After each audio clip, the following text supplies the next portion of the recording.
Колко нощи аз не спах, колко друми извървя да се върна. Колко песни аз изпях, колко мъка изживя да се върна. В моята хубава страна, майка, татко и жена да прегърна. Там под родното небе чака моето дете. Добър ден, скъпи приятели, уважаеми колеги, уважаеми кметове на общини, Türkiye Cumhuriyeti'nden sayın misafirler, скъпи мои брати и сестри, аз съм от юга, от Кърджали, и за първи път през живота си съм на Бабакондо. Затова преди всичко искам от най-съкровенните места на своята душа най-искрено да ви благодаря, че ме поканихте на това място. Çok teşekkürler. Davetiniz için. Наистина е истинско удоволствие човек да се потопи, както доктор Кърджилиев каза, в магията и мистиката на това място. Аз сутринта го попитах с какво се свързва този празник и той ми разказа и легендата. Каза после, че през годините тук са се правили молитви за дъжд, но аз като видях колко сте добродушни, колко сте добронамерени, колко сте лъчезарни, преди малко се сетих да споделя с вас. Според мен днешният ден, това място е мястото, където ние празнуваме толерантността. Това е денят на толерантността. Бабакондо е мястото на толерантността, на нашата сила, защото нашата сила извира от толерантността. И за това, господин Кърджилиев, няма да търсим други определения. Това е празника Бабакондо. Празник, който може да събере на едно място всички български граждани, независимо от етническия и религиозния ни произход. Искам да споделя само няколко мисли. И на първо място, моите колеги казаха защо правителството на господин Бойко Борисов трябва да си отиде. Господин Карадайъ беше най-обстоятелствен.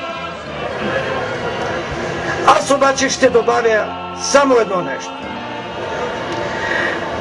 Господин Бойко Борисов не е научил най-важния урок, с научаването на който трябва да почне кариерата на всеки един държавник в 21 век. Господин Бойко Борисов не е научил урока на толерантността. Ако той беше научил този урок, неотдавна в интервю нямаше да нарече лидера на партията на толерантността доктор Ахмед Доган Ибрик. Той каза, който иска президент с ДПС, да отиде там, при Ибрика, при Доган. Един премиер няма право да ме нарича нито мене, нито председателя на нашата партия, нито когото да е от вас на този площад Ибрик. Един премиер няма право да дели хората на ибрици и на неибрици. Един премиер трябва да обединява хората. И за това, понеже идват президентски избори и се знае, че без Движението за права и свободи няма да бъде избран този президент, ние днес казваме, който иска подкрепата на ДПС, ще научи урока на толерантността. Който иска да стане президент, ще покрие основния критерий да бъде толерантен. И най-вече, който иска да е президент, ще дойде тук на Бабакондо, ще застане на тая трибуна, от която говоря аз, и ще има към вас същото отношение, което имам аз. Защото всички сме братя и сестри, без значение на етнос, религия. без значение на своя социален и какъвто искате друг признак, по който някои се опитват да ни делят. Скъпи мои брати и сестри, аз съм заместник на тази партия, едновременно съм заместник-председател и на парламентарната група. Искам да кажа, на мен ми отива няколко заслужени думи за моите колеги. Вие в Търговище имате вече не само вашите представители в местната власт. Вие вече имате своите представители и в българския, и в Европейския парламент. Искам да помислите дали можехме да мечтаем за това преди 20 години. Rüyalarımızda bile hayal etmediğimiz seviyeye ulaştık. Çünkü birliğimizi ve beraberliğimizi koruyabildik. Ne mutlu bana Bulgaristan parlamentosunda sağ tarafında bir Tırgovişte'den tamamen bir artık hem genç hem olgun bir siyasetçi oturuyor. Sayın Çetin Kazak. Doktor Kırcırev için ne diyeyim? O ilk olarak parlamentoda ama beni mutlu ediyor. Hem ne diyeyim, aynı zamanda Bulgaristan parlamentosunda İnsan Hakları Komisyon Başkan Yardımcısı. Ona o komisyonun başkanlığını yapmak da yakışır. Çünkü eminim ki Doktor Kırcırev gibi biri önümüzdeki parlamentoda bu komisyonun başkanı olursa hem Türkler, hem Bulgarlar, hem Pomaklar, hem bizim Esmer kardeşlerimiz kendini eşit haklara sahip olmuş gibi hissedecek.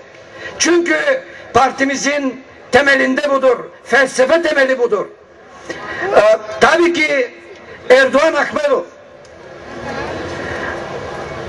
bir dediyse birdir. Güvendiğim bir kişi, sevdiğim bir kardeştir. Hiçbir zaman için partiye karşı el kaldıracak bir kişi değildir. Bunu da bilmeniz lazım. Onunla da gurur duyuyorum. Ama Tırgovişte topluluğumuza ne verdi başka?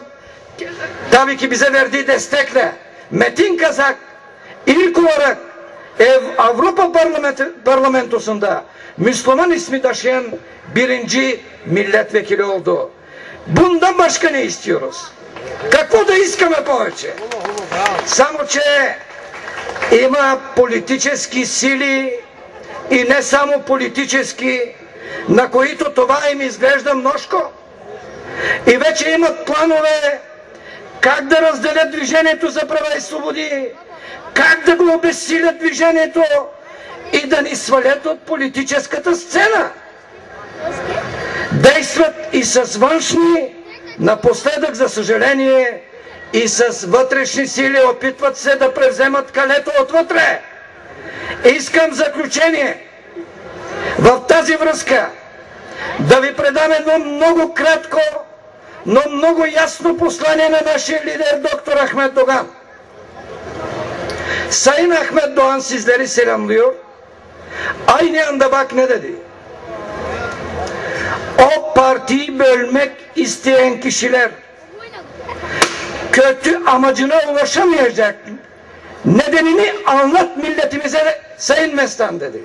Niçin genel başkanım dedim. Çünkü kimse partiden büyük değildir. Sizleri seviyorum. Sizlere sarmışık iki duanızdan öpüyorum. Sağ olun, var olun. Kimse bu partiden büyük değildir. Sağ olun, var olun.